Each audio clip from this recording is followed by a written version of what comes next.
আকাশটা সেদিন সকাল থেকেই অস্বাভাবিক ছিল। মেঘগুলো যেন ভারী কোনো গোপন কথা বুকে নিয়ে ঘুরছিল। বাতাসে এক ধরনের অদ্ভুত নীরবতা, আর সেই নীরবতা রিফাতের মনেও ছড়িয়ে পড়েছিল। রিফাত রাস্তায় হাঁটছিল ছাতা ছাড়া, চুল এলোমেলো, শার্টের হাতা ভাঁজ করা, আর চোখে ক্লান্তি। তার মাথায় শুধু একটা কথাই ঘুরছিল, জীবনটা এত কঠিন কেন? পরিবারের দায়িত্ব, ভবিষ্যতের চিন্তা আর নিজের স্বপ্নগুলো সব মিলিয়ে সে নিজেকেই হারিয়ে ফেলছিল ধীরে ধীরে। হঠাৎ করেই আকাশ ফেটে বৃষ্টি নামল, প্রথমে ফোঁটা ফোঁটা, তারপর জোরে জোরে। রিফাত দ্রুত দৌড়াতে শুরু করল, কিন্তু ততক্ষণেই সে প্রায় পুরো ভিজে গেছে। রাস্তার পাশে একটা ছোট চায়ের দোকানের ছাউনির নিচে গিয়ে দাঁড়ালো সে। চোখ বন্ধ করে সে একটা দীর্ঘ নিঃশ্বাস নিল। বৃষ্টির শব্দ, ভেজা মাটির গন্ধ আর মানুষের ব্যস্ততা সব মিলিয়ে এক অদ্ভুত পরিবেশ। চায়ের দোকানটার লোকটা বলল, কি লাগবে? রিফাত বলল, একটা চা দিন। গরম চায়ের কাপ হাতে নিয়ে সে যখন একটু শান্ত হলো, ঠিক তখনই পাশ থেকে একটা মিষ্টি কণ্ঠ ভেসে এলো। আপনি চাইলে আমার ছাতাটা ব্যবহার করতে পারেন। রিফাত চমকে পাশে তাকালো। একটা মেয়ে দাঁড়িয়ে আছে, ভেজা চুল কাঁধে ছড়িয়ে আছে, চোখে শান্ত একটা গভীরতা আর ঠোঁটে হালকা হাসি। তার হাতে একটা কালো ছাতা। মেয়েটা আবার বলল, এভাবে ভিজে থাকলে ঠান্ডা লেগে যাবে। রিফাত একটু অপ্রস্তুত হয়ে বলল, না না, ঠিক আছি। মেয়েটা হালকা হেসে বলল, সবাই তো এমনই বলে। এক মুহূর্তের জন্য রিফাত চুপ হয়ে গেল।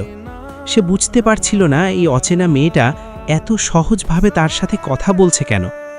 মেয়েটা ছাতাটা একটু এগিয়ে ধরল। আমি নীলা, আর আপনি? রিফাত কিছুক্ষণ তাকিয়ে থেকে বলল, রিফাত।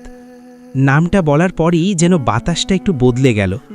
দুজনের মধ্যে একটা অদ্ভুত নীরবতা তৈরি হলো। শুধু বৃষ্টি পড়ছে, আর চায়ের গরম কাপ থেকে উঠছে ধোঁয়া। নীলা হঠাৎ বলল, আপনি খুব চুপচাপ মানুষ মনে হচ্ছে। রিফাত একটু হেসে বলল, সবাই তো আর কথা বলার মানুষ পায় না। নীলা তার দিকে তাকিয়ে একটু নরম স্বরে বলল, কথা বলার মানুষ খুঁজে নিতে হয়, পেয়ে যায় না। এই কথাটা রিফাতের বুকে কোথাও যেন ছুঁয়ে গেল। বৃষ্টি তখন আরও জোরে নামছে, রাস্তার পানি গড়িয়ে যাচ্ছে, মানুষের হাঁটা দ্রুত হয়ে গেছে। নীলা বলল, চলুন আমি আপনাকে রাস্তার শেষ পর্যন্ত দিয়ে দিই।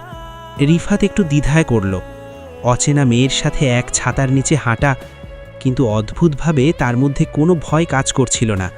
সে মাথা নেড়ে রাজি হলো। দুজন একই ছাতার নিচে হাঁটতে শুরু করল। ছাতার ভেতর জায়গা কম, তাই মাঝে মাঝে তাদের কাঁধ স্পর্শ হচ্ছিল।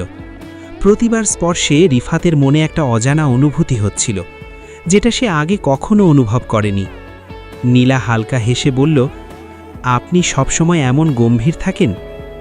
গম্ভীর না, একটু চুপচাপ। চুপচাপ মানুষদের মন অনেক গভীর হয়। রিফাত একটু অবাক হয়ে তাকালো। আপনি আমাকে না জেনে এত কিছু কিভাবে বুঝলেন? নীলা একটু থেমে বলল, মানুষকে বুঝতে খুব বেশি সময় লাগে না, শুধু মন দিয়ে দেখতে হয়। এই কথাটা রিফাতের মাথায় ঘুরতে লাগল।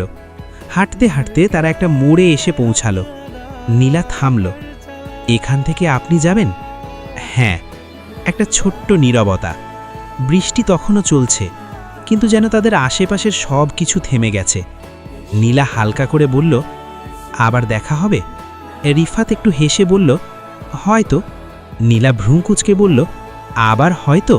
আমি কিন্তু পরিষ্কার উত্তর পছন্দ করি। রিফাত এবার একটু নিশ্চিত গলায় বলল, হ্যাঁ, আবার দেখা হবে।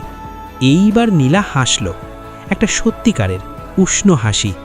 তারপর সে ধীরে ধীরে বৃষ্টির মধ্যে হাঁটতে শুরু করল, ছাতাটা মাথার ওপর ধরে। রিফাত দাঁড়িয়ে রইল। তার মনে হচ্ছিল এই বৃষ্টিটা শুধু পানি না, এটা তার জীবনের একটা নতুন অধ্যায় শুরু করার ইঙ্গিত। আর সেই অধ্যায়ের প্রথম পাতা লিখে গেল একটা মেয়ে, নাম তার নীলা।